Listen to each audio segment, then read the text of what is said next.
bugün sizlerle fakir fön makinesi inceleyeceğiz.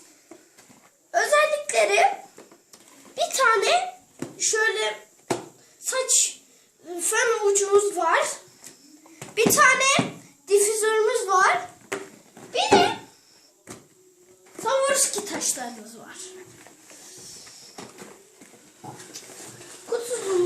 Kutumuzdan bir tane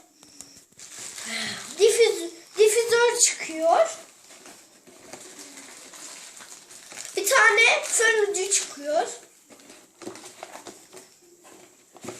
Garanti belgemiz çıkıyor. Kılavuz çıkıyor. Ve ardından görüyorsunuz, şimdi şöyle koyalım.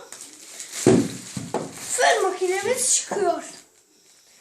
Görüyorsunuz, çok iyi kutudaki gibi şöyle Swarovski taşlarımız var. Her yerde 2 tane, şuralarda. Burada düğmeleri var.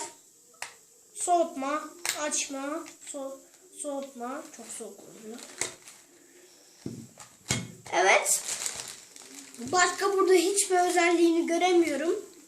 Şuralarını takalım bakalım nasıl olacak. Nasıl takılıyor.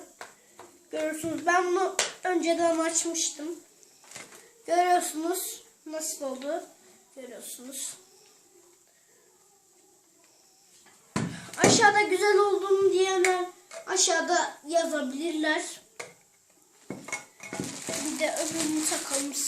Bakalım nasıl olacak arkadaşlar. Bu arada ben hala bugün okula gitmedim.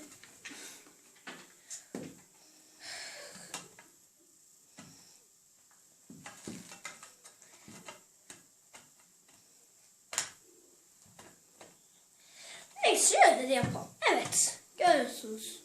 Çok iyi oldu. Herkese görüşürüz.